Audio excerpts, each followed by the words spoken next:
Hey film buffs, welcome back to Film Feature 43. Today is going to be the last video of horror movie antagonist versus horror movie protagonist from two different movies. Who would win? Whatever you want to call the series. Who could beat blank? That sounds about the best thing to me. And today we're talking about an evil that is plaguing Derry, Maine. I'm not talking about the racism or the homophobia or the parental neglect. I'm not even talking about the murderous bullies. Shut up!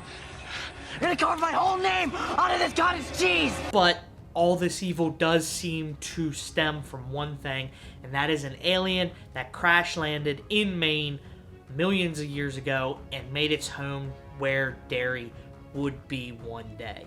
And that evil goes by many names, whether it goes by the Deadlights or Robert Gray or Pennywise or It. We are talking about Pennywise the Dancing Clown. Pennywise feeds on the flesh of the citizens of Derry, seasoned by fear, and is the reason that Derry has 5 times more disappearances than anywhere else in the world. His main adversaries are the Losers Club, consisting of leader stuttering Bill Denbrough, the girl Beverly Marsh, Four Eyes and Loudmouth Richie Tozier, the hypochondriac Eddie Kasprak, the Jewish kid Stanley Uris, the fat kid / new kid Ben Hanscom, and the outsider / black kid Mike Hanlon. For this video, I'm actually going to focus on the miniseries and the 2 Andy Muschietti films because Pennywise doesn't have 10 sequels like Freddy or Jason or Michael. So I can't really focus on multiple films. I have to focus on what I have. So that is the 1990s miniseries and, like I said, the 2 Andy Muschietti films. In the miniseries, Pennywise starts by killing a bunch of little kids, including Bill's younger brother, Georgie Denbrough. I, Georgie, am Pennywise the Dancing Clown. You are Georgie. So now we know each other. And his first defeat is actually at the hands of Beverly Marsh, or should I say the slingshot of Beverly Marsh, because she shoots a silver bullet at Pennywise. Before that, he's sprayed in the face with battery acid from Eddie's inhaler, and his face starts to melt, and then he does a weird flip stop motion CGI thing down further into the sewer where the kids can't follow. And I put quotes around battery acid and silver bullets because it's the kids' imagination that give these things power. Pennywise returns to Derry 27 years later and entices the losers to all come back to Derry to face him one more time because Pennywise is looking for revenge, and they all do except for Stanley because he would rather chill in the refrigerator. Stanley! Sorry I'm late. Well, let's see who's here. They see a bunch of scary things, including balloons, and Mike is sent to the hospital by their old bully, Henry Bowers, who is let out of the psychiatric ward by Pennywise. The 4 remaining group members go down into the sewer to fight Pennywise, where they find out that Pennywise is actually a girl and is a giant spider and is laying eggs to procreate and create more Pennywises to spread out and cause fear throughout the entire world. Eddie tries his battery acid trick again, but it doesn't work because he doesn't believe hard enough, which ultimately gets him crushed and killed. Beverly shoots her slingshot again that she believes is going to work, and it does work the second shot. The remaining 3 flip the spider over, reaching in and killing it. For good? Maybe. Probably not, because we get an iconic Tim Curry laugh at the end of the credits, signaling that Pennywise would probably return and wasn't killed for good.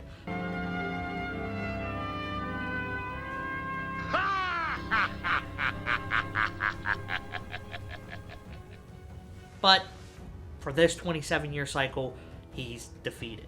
In 2016, we got It Chapter 1 that is the same setup. Pennywise? Yes, meet Georgie. Georgie, meet Pennywise. Now we aren't strangers. Except this time we see Georgie's arm being bit off by Pennywise in the sewers that he enticed Georgie to try to go into with a circus in the sewers. The kid's not very smart. But he ultimately reaches in to get a paper boat that his brother made, that his brother could make 100 more of, and he gets his arm bit off. Pennywise, again, for the first time, is hurt by Beverly Marsh because she is the bravest one in the group, hands down, where she shoves an iron rod from a fence post into his head, dislocating his jaw and hurting him, where he retreats further into the well house, down the well where Bill sees him, and ultimately they have their final battle. The Losers Club breaks up, but ultimately gets back together when P-Wizzle kidnaps Beverly to feed on her. But luckily, she's not afraid of it, so instead of eating her, it just hypnotizes her, making her float in the air after seeing the deadlights. The rest of the club shows up, and Bill bolts Pennywise in the head with an imaginary bolt because the gun wasn't loaded, and the rest of the kids end up beating the stuffing out of him and showing that they're not afraid of him, so he flips down into the well, not stop motion CGI this time, and says, "Fear," before falling down the well, never to be seen again for 27 years. That's why you didn't kill Beverly. Because she wasn't afraid. And we aren't either. 27 years later, Pennywise returns, killing a gay man, leaving a note for the losers to come home, which they all do, except for Stanley, who again makes an early exit. They all get spooked, and they all go on side quests that extends the runtime of the movie, except for Mike. He doesn't get his own side quest. And the reason they go on these quests is because Mike says he knows how to defeat Pennywise for good. They all get spooked again. They all decide, I'm leaving, and Beverly tells them, if we leave, we're gonna die. I seen it in a vision whenever I was in the deadlights. We don't make it if we don't kill Pennywise this time around. Henry's out of the nut house again. He gets killed before he can do any real damage. He stabs Eddie in the face, and I think he stabs Mike once, or at least he tries to, but he gets a hatchet in the back of his head and gets killed. So he doesn't really do much damage, except for scaring them and making them decide that now is the time that we have to act. They go to the crater that's below Derry that Pennywise arrived in and perform the ritual of Chud, which was part of the Shakapiwa tribe, and Mike says will totally work, and it doesn't totally work because they don't believe hard enough, just like the Shakapiwa, who were killed hundreds of years before the Losers Club. They all go on their side ventures again, where they're scared by what scares them individually, and Pennywise turns into a weird clown head spider thing and starts chasing them around the cave.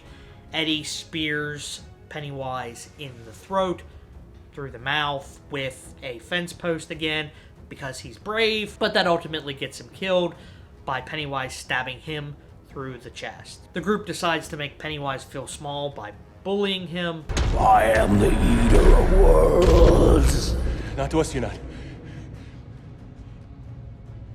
You're just a clown. He turns into a weird little pancake baby thing, and they rip out his heart, squishing it, killing Pennywise for seemingly good, until the studio wants to make more money and reboots it, or does a prequel, or something to that effect. Pennywise knows, feeds, and exploits your fear. Whether it's a giant Paul Bunyan statue with bats, or it's a giant naked lady with 3 mouths, or it's your abusive father, Pennywise is going to use that against you. And that's what he does the whole way through this film. On the flip side, if you're not afraid of Pennywise, and you're not afraid of the things that he's using against you, and you use your imagination to defeat him, like the inhaler, or the silver bullets, or the iron rod that you have to believe that it's going to hurt Pennywise to work, or the bolt gun that has no bolt in it, you can hurt Pennywise with your belief. So why do the Losers Club work well together to defeat Pennywise, and they have this imagination and this ability to believe that they can? Well, in the book, it's heavily implied that they have the Shining.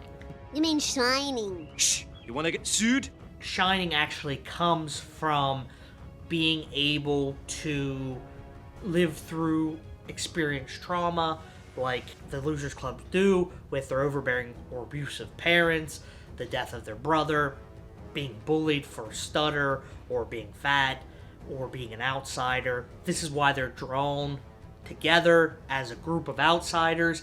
And in the miniseries, it is alluded to that they have some form of premonition where Bill tells them to gather a bunch of rocks because he knows something bad's about to happen. And they have the apocalyptic rock war. Get out of here.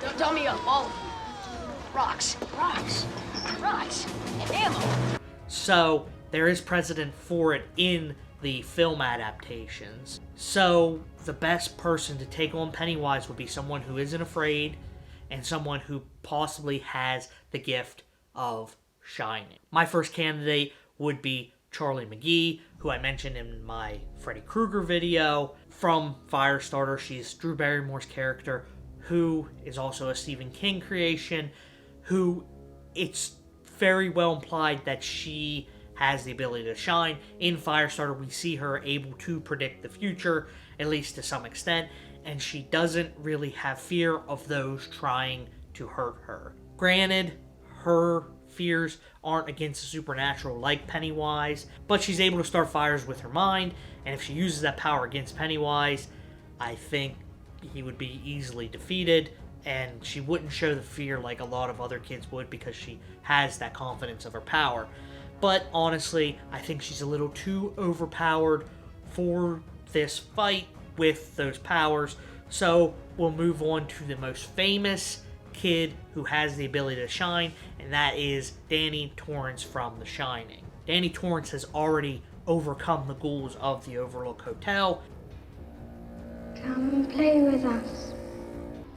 It's just like pictures in a book, Danny. It isn't real. And it is very heavily implied that the Overlook Hotel uses fear and trauma to kind of wear down their victims to the point where it's able to just envelop their souls, much like Pennywise does. Although in The Shining he doesn't show much bravery when he's confronted with these ghouls, he still does overcome them in the end by using trickery to defeat his father and get away with his mother. We do see in the sequel, Dr. Sleep, that he locks the ghouls from the Overlook in his mind, in like kind of a mind prison. So he does eventually overcome these ghouls, but he does show some fear towards the house and ultimately goes into kind of a catatonic state after he's confronted with the ghoul in the bathroom. So maybe Danny isn't the best choice, but I think he's connected to the best choice, and that is the little girl Abra Stone from the sequel, Dr. Sleep. Abra is portrayed as the most powerful shine user that there is. More powerful than Danny, and Danny even actually kind of fears her in that regard. Her being able to use her powers to overcome her fears, which we see as she's taking on the soul-sucking True Knot. She doesn't really have that much fear, and so when she would come up against Pennywise, she's able to use her shine power like the kids in the Losers Club did, and being so overpowered where the losers just kind of have like a touch. They kind of have a kernel of the shine. Abra has 2 full cobs of shine where she would be able to just overcome Pennywise and ultimately destroy him with her lack of fear. And if she's able to take on an entire gang of shine-sucking ghouls, I think she'd be able to handily handle Pennywise. And her lack of fear, catered with Danny's kind of overseeing of her development in the shine, would definitely be a good outcome for Abra taking on Pennywise. At least that's what I think, and Abra is definitely my pick to take on Pennywise the Dancing Clown. Let me know if you have someone that you think would be better. This is the last video for now that I'm making of these. I released as many as I could before Halloween, and I just wanted to give you guys something to watch a little bit horror adjacent in the week leading up to Halloween. So I'll get back to making non-horror related videos here once November starts. But until then, I will see you in the next one. Thanks for watching.